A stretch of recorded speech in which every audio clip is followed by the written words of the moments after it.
to this planet, take his few people along with him to his planet in the center of the galaxies, and we will be left with a master who will resurrect all his people that will be as numerous as the sand of the sea.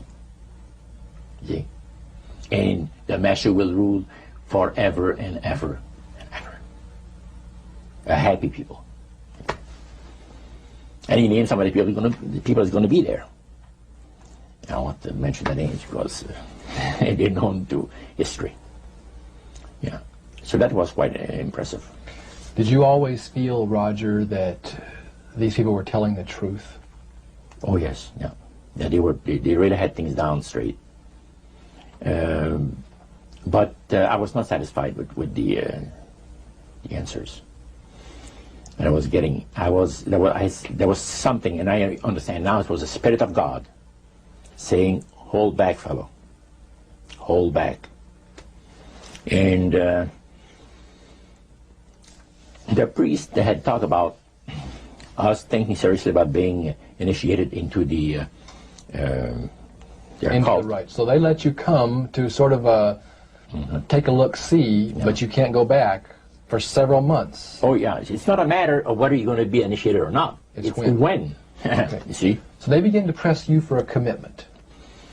So the priest said, look, fellas, I'm not going to pressure you into anything, okay? But I want to show you what the spirits can do for a devoted servant.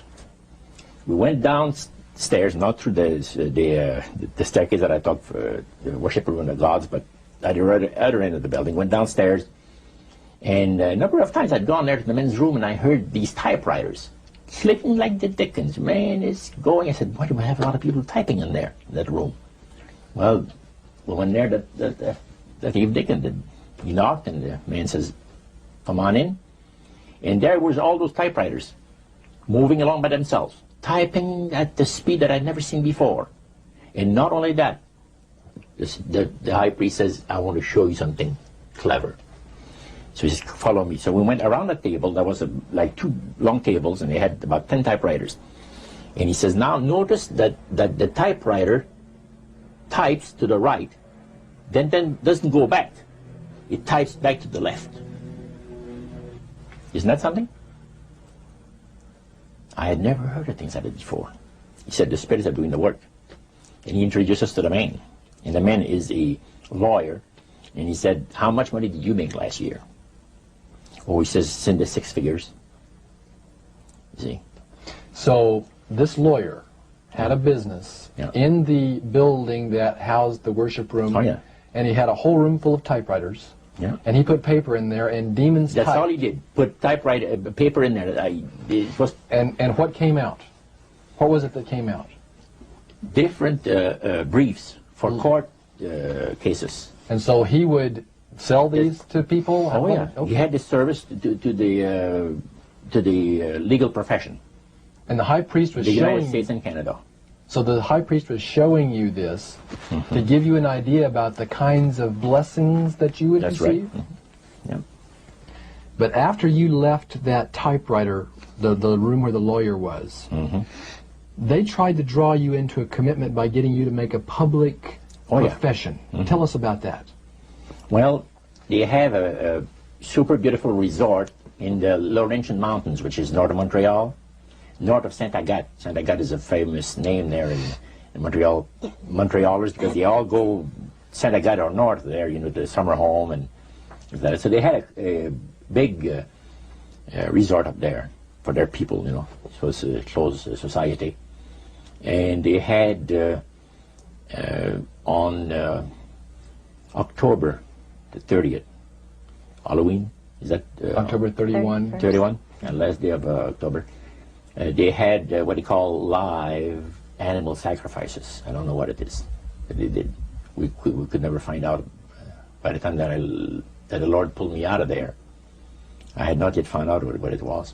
So you have this intrigue involved in there. And he talked about three very unique services that I attended there that sit on my mind forever. One was entitled Christian Idolatry. Another one was entitled the super deception of a glorious new age, which actually applies to the new age today. And this was 1946 that we're talking. And then the other one was Satan's Great General Council of the 1700s. And I must say the things that I heard there was an eye-opener. First of all, we'll go through the Great General Council. Okay. At the beginning of the 1700s, said the high priest, Satan and all his spirit counselors held a Great General Council with one purpose in mind. It was to prepare for the great industrial age that was soon to break upon the world. And Lucifer also foresaw another age that was to follow that, where tremendous scientific discoveries would be made by people, and we would enter a unique age that would change the way that everybody lives. It would also serve to usher in the end times and the close of the great controversy between the forces of good and evil. And the priest said that Lucifer had been studying the Bible. And he found in Daniel 12:4, where we are told about the time of the end, many shall run to and fro, knowledge shall be increased. Mm-hmm. He understood it to be that we're getting to that point. And he had, with all the spirit counselors, to change their modes of operation in order, to ensnare people. Mm-hmm. And he devised a way whereby people would disqualify themselves from being members of Christ's kingdom. And he was just very candid about this. Oh, yeah. Telling you and the rest of the group, 60 or 70 people there, the plans that close to 100 people. Lucifer had revealed to him. Mm-hmm. And by the time the council came to a close, they had three major policies that were going to be followed. First, they were to see to it that humans would be made to believe that Satan and his angels do not really exist. Because see, up to that time, you could walk down a street of Paris and you would have signs that would say where you have a soothsayer or a fortune teller of some type, and if you want to put a curse on someone, you could go and see this other old lady over there, the old witch. That's the way it goes. But now it had to change. Lucifer says we have to make sure that people, humans, get to believe that Satan and his angels do not really exist. Roger, that's interesting because a recent research study report that I read indicated that in a national survey, I believe it's over 75% of people do not really believe in a real tangible devil. Mm-hmm. But there is one. Oh, yeah. Now, the next thing, the three parts policy that they had adopted there, the second one was to find a way of being able to get total control of people's minds. And that would be done by taking hypnotism out of the realm of the occult and introduce it as a new science for the benefit of mankind. So part of what the high priest told you was Satan's strategy to take total control of people's minds. Mm-hmm.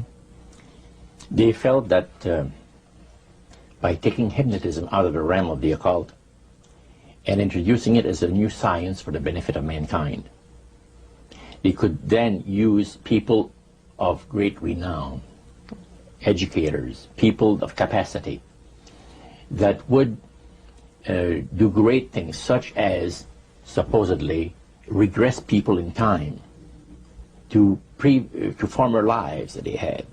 Mm.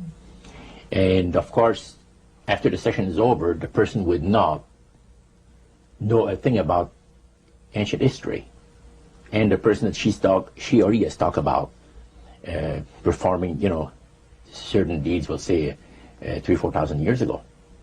But this was their strategy. Now, what this would do for the thing is this, that it would create in the minds of the general public, solidly set in the mind of the general public, an unwavering trust in that great deception. In other words, people could, they would believe it. This person was hypnotized, was regressed in time to, former lives, and did this and did that, and no deception. Maybe Alexander the Great, we'll say, and some of his generals and people like that. And the person, after the session is over, comes out of hypnotism he or she doesn't know what she's talking about. So now this would be a way of de-Christianizing the Western world through the avenue of mysticism. Now the time came when Lucifer decided that he had to choose a person to initiate this thing. And Franz Mesmer, which was an Austrian physician, was chosen. Because the priest told you all of this? Oh yeah, Okay. because he was most capable.